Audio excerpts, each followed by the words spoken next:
अहम से वयम की यात्रा करेंगे तो एक अच्छे इंसान बनेंगे।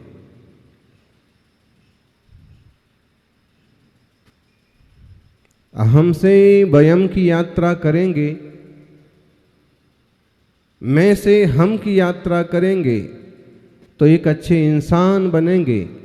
और अहम से अरहम की यात्रा करेंगे तो एक दिन भगवान बनेंगे। अहम से अरहम की यात्रा करेंगे तो एक दिन भगवान भी बनेंगे। सिर्फ जब तक हम अहम में जीते हैं तब तक वयम के बारे में सोच ही नहीं पाते। और अहम के स्तर पर सोचने वाले लोग इतने अहंकारी हो जाते हैं कि वे अपनों से भी दूरियां बना लेते हैं। यूं दुनिया में कोई अपना नहीं है, लेकिन अहम भी तो अपना नहीं है।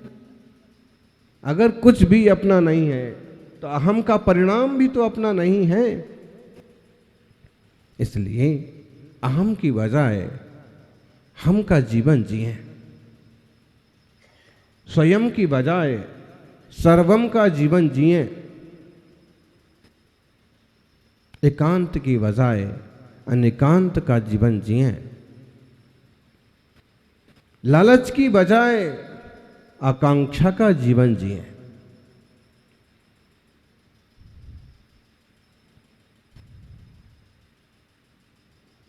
अहम में जीने वाले लोग न किसी में मिल पाते हैं, न किसी को मिला पाते हैं, न किसी से मिल पाते हैं, न किसी को मिला पाते हैं। बस भी तो खुद जलते हैं, औरों को जला पाते हैं। खुद परेशान रहते हैं और दूसरों को भी। अभी आप सुन रहे थे, इठलाती लहराती और गीत गाती हुई जाती नदी की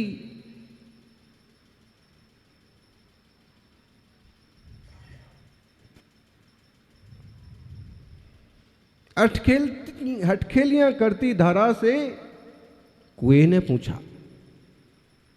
क्या पूछा कुएं ने?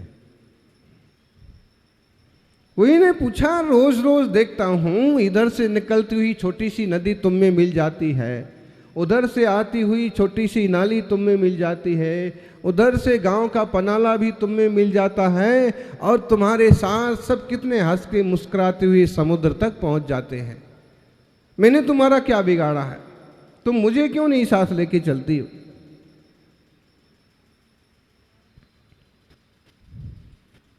सुनो सुनो, नदी ने कहा, कुओं सुनो,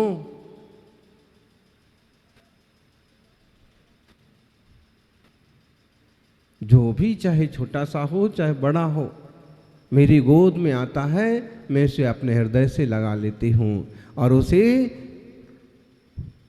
सागर से भी मिला देती हूं।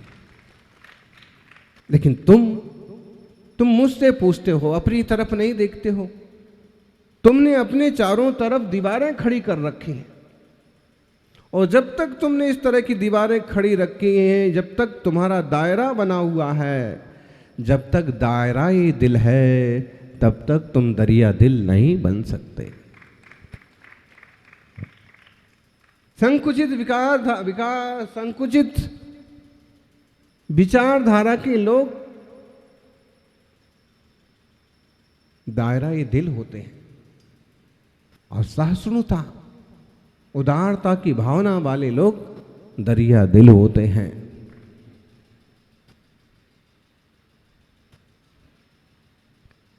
दायरा ये दिल बनने की बजाय दरिया दिल बनना चाहिए। एक हार्ट सर्जरी यूनिट की बाहर वाली दीवार पर लिखा था, ऑपरेशन थिएटर के बाहर लिखा हुआ था, अगर दिल खोला होता अपने परिवार वालों के साथ, अगर दिल खुला होता अपने लोगों के साथ तो आज नहीं खोलना पड़ता हथियारों के साथ, आज नहीं खोलना पड़ता औजारों के साथ। दायरा ये दिल नहीं, दरिया दिल बनी है। कुआं ने कहा कि क्या करूं, मैं बाहर निकलने की हिम्मत ही नहीं जुटा पाता। तो नदी ने कहा कि फिर सागर से मिलने का सपना भी छोड़ दो, किशनगढ़ के कुओं को भी बताओ कि अथाह सागर तक पहुंचना है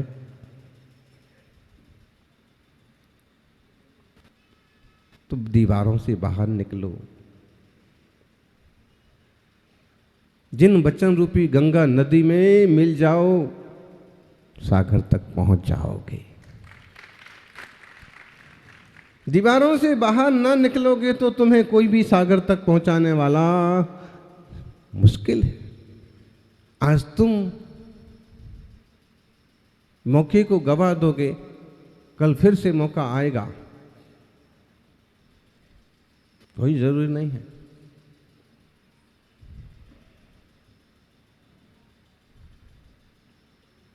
कुछ लोग इंतजार कर रहे हैं कि जब बाहर के चौके आना कम हो जाएंगे तो फिर हम चौका लगाएंगे।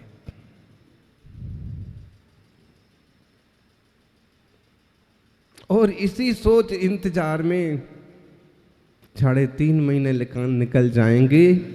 अब तो 3 ही बचे होंगे और फिर आप सिर्फ हाथ मलते रह जाएंगे। स्टॉप देश में एक बढ़िया श्लोक आया है, घटी यंत्र में, रहट में एक जाता है घड़ा और दूसरा ऊपर से आता है। बोले संसारी जनों का सुख कैसा है, संसारी जनों का दुख कैसा है, संसारी जनों का जीवन कैसा है।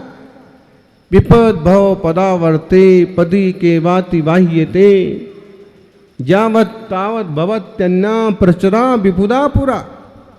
घटी यंत्र आप लोगों ने देखा, अरहट राहट नदी कुएं का पानी निकालने के लिए खुद कुआं तो अपनी दीवारें तोड़ने को तैयार नहीं है, बाहर निकलने को तैयार नहीं है, तो किसान क्या करता है, उसके ऊपर एक राहट बिठा देता है। और राहट में पहले लगे रहते थे मिट्टी वाले घड़े, एक तरह से लंबे टाइप से बनाते थे और वो बंधे रहते थे। फिर बाद में लोहे के डिब्बे आ गए, पीपे, वो बांधे जाने लगे और धीरे धीरे मशीनें आ गई तो राहट ही आउट हो गया। तो उसमें क्या होता, जब यूं घूमता था ना, बैल को इस ढंग से जोड़ते थे कि बैल ऊपर कुएं के चारों तरफ घूमता था कोल्हू की तरह और राहट घूमता था तो पानी बाहर निकलता था। अब किसान सोचे कि जब किसी डिब्बे में पानी नहीं आएगा तो मैं राहट बंद कर दूंगा। जब किसी घड़े के द्वारा पानी नहीं आएगा या जब सारे घड़े खाली हो जाएंगे तब मैं राहट बंद कर दूंगा। ऐसा कब होगा? वो लोग यानी मुंबई वालों, जब सारे घड़े खाली। कब होंगे सारे घड़े खाली? अरे वो तो राहट है, एक घड़ा खाली होगा दूसरा ऊपर से आता जाएगा और संसार का चक्र चलता रहेगा।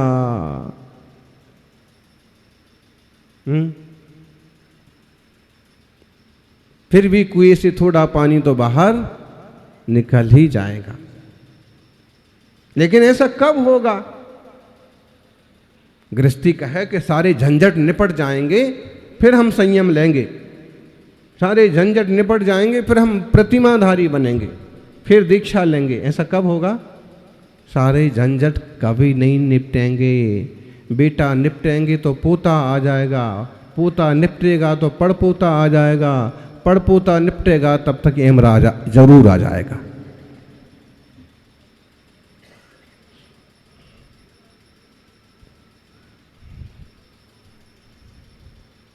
बोले तब हम अभिषेक चालू करेंगे जब सुबह का कोई काम नहीं रहेगा।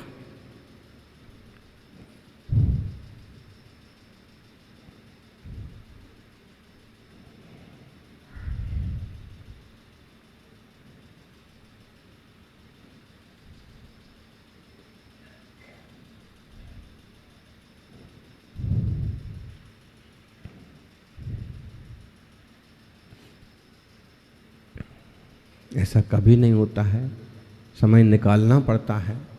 और बोलते हैं कि सारी झंझट पूरी हो जाएगी, फिर हम आगे बढ़ेंगे, फिर धर्म ध्यान करेंगे, ऐसा कभी नहीं होगा। बहुत फेमस उदाहरण है,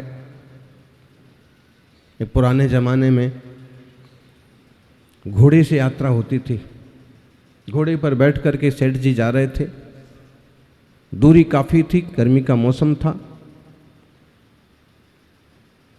चलते चलते घोड़े को जोरदार प्यास लगी, हिन आने लगा, मुंह से झाग आने लगा, वो पानी ढूंढने लगे। फिर भी 2-4 किलोमीटर चलने के बाद एक खेत दिखा, कुआं दिखा, वहां रहट चल रही थी। सेठ ने कहा कि हाथ फेरा, धैर्य बंधाया। और कई किसान लोग और जिनके जानवर होते, उस जानवर को भी अपने बच्चों जैसा या बेटा कह के पुकारते हैं। बैल को, अब कई बार तो गधे वाले अपने गधे को भी चल बेटा बोलते हैं। अब कोई दुष्ट टाइप के हों, गाली दें, वो बात अलग है। मतलब पशुओं के प्रति भी एक अपनेपन का व्यवहार, फिर वो भी उसी ढंग से निभाते। चेतक का उदाहरण तो बहुत फेमस है।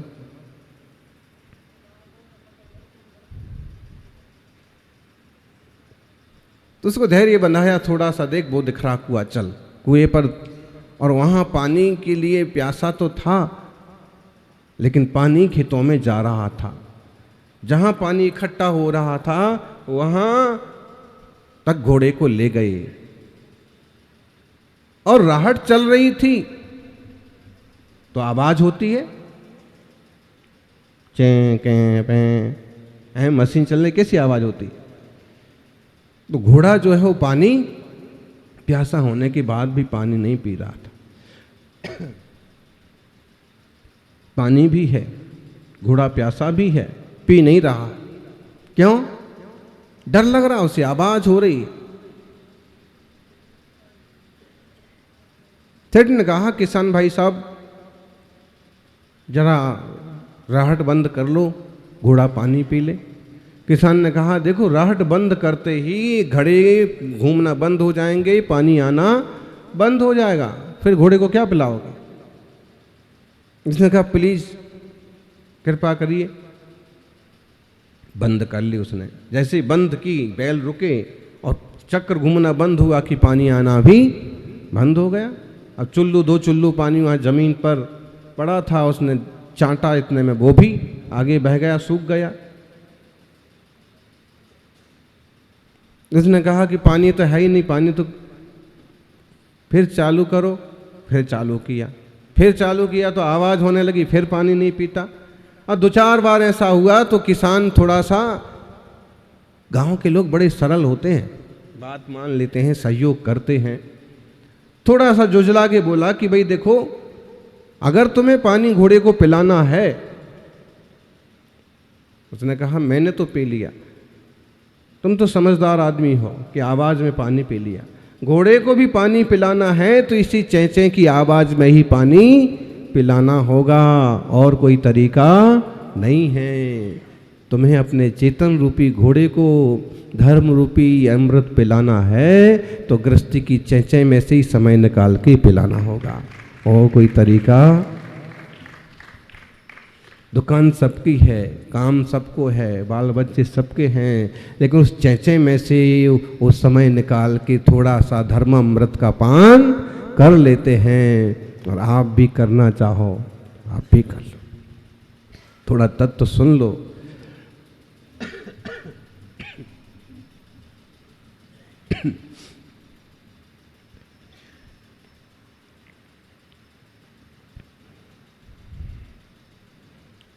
समय का नियोजन करना पड़ता है, समय नहीं है। मंदिर जाने का समय नहीं है, रात्रि भोजन त्याग बैठता नहीं है, दुकान से लेट आते हैं। जो बैठता है, जितना बैठता है उतना बैठाओ, नियोजन करो। मैं सारी चीज़ों में नहीं, कई सारे युवा बैठे यहाँ पर, और जो यहाँ बैठे इनमें से आधे भी रात को वैयावृत्ति में नहीं आ पाते।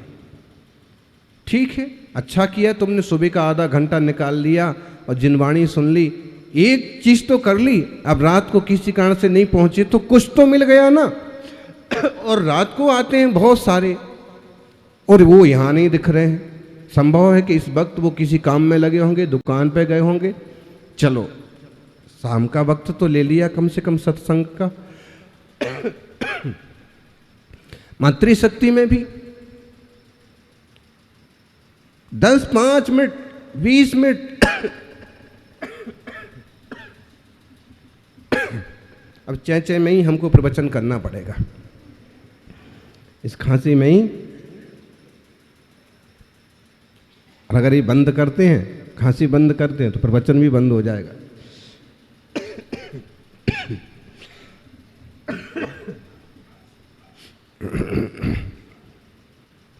इसलिए हम लोगों से बोलते हैं कि हमसे थोड़ा दूर रहो। कोविड के समय में भी, अभी भी दूर रहो। जिसको खांसी चलती है, जिसको सर्दी होती है, उससे थोड़ा दूर रहना चाहिए, नहीं तो आपको जो है कोरोना हो जाएगा। दूसरी बात है, अगर आपको ज़्यादा खांसी सर्दी और किसी तरह की प्रॉब्लम है तो जिसको नहीं है उसको हो जाएगा। कुछ लोग एकदम बहुत पास में आके नमस्ते करेंगे, एकदम मुंह के पास आके बात करेंगे। ऐसा नहीं करना चाहिए। सबकी प्रकृति अलग अलग होती है, सबकी वायु अलग अलग होती है, सबके जन्म से अलग अलग होते हैं। हम ऐसा नहीं कहेंगे कि आप लोगों के कारण से हमको सर्दी खांसी हो गई, लेकिन ये जरूर कहेंगे कि हमको है तो आप लोग थोड़ा दूर रहो, दूर से नमस्ते कर लो। ऐसे कई लोग तो अभी भी सावधानी बरत रहे हैं, मास्क लगा के ही आहार देने जाएंगे, पूरा सिर ढकेंगे, पूरा मास्क लगाएंगे, शुद्धि और फिर शुद्धि बोल के आहार देंगे। मास्क नहीं है तो शुद्धि बोलते वक्त अब कपड़े को आड़ा कर लेंगे या हाथ को आड़ा करेंगे, भोजन का पात्र दूर रखेंगे और फिर शुद्धि बोलेंगे ताकि मुंह का एक छींटा भी इसमें ना गिर जाए। ये जो परीक्षण होते हैं ना आजकल, विज्ञान के परीक्षण, जैसे वो आपका एक तो खून का सैंपल का जांच करते हैं, ब्लड टेस्ट, थूक का भी टेस्ट होता है। तो एक बूंद थूक से चेक कर लेंगे कि आपको आपके शरीर में थूक में किस टाइप के जर्म्स हैं। अब वो जर्म्स अगर हुए और तुमने शुद्धि तो बोली, उल्टा जो शुद्ध चीज थी अशुद्ध हो गई। आहार जब शुद्ध है बोलते हैं ना जब, तो कई लोगों के मुंह से थूक निकलता है। देखिएगा आप कभी जब कोई बोल रहा है ऐसे आमने सामने, आप बाजू से देखना, आपको आता जाता दिखेगा हवा, उसके साथ थोड़ा कण, तो कभी भी सावधानी बरतना चाहिए। खैर, समय का संयोजन करें, समय का नियोजन करें। समय आप निकाल के चलेंगे तो निकल ही आएगा। देखो आप, जहां चाहत होती है वहां राह होती है, जहां चाह होती है वहां राह होती है। आप देख लीजिए, कोई प्रेमी लोग हैं और वो मिलना चाहते हैं, कहीं ना कहीं वो वक्त निकाल ही लेंगे। स्कूल की सीढ़ियां चढ़ते हुए, बस की खिड़की से झांकते हुए, छत की टेरेस पर चढ़ते हुए, कहीं ना कहीं वो टाइम चाट पकौड़ी खाते हुए, बस्ता बांधते हुए, दुकान बंद करते हुए, कहीं ना कहीं, क्यों जी, अनुभवी लोग जो है बहुत खुश हो रहे हैं। राग है, जिसको राग है वो राग की पूर्ति का थोड़ा बहुत वक्त निकाल ही लेता है। चाह है तो राह है, जैसी चाह तुम्हें उस वस्तु उस व्यक्ति में हुई और आपने समय निकाल लिया, ऐसे ही चाह यदि देवशास्त्र गुरु की हो जाएगी तो समय जरूर निकल आएगा। मुनिराज भी बात करते करते भी तत्व ज्ञान के लिए या आत्मानुभव के लिए टाइम निकाल ही लेते हैं।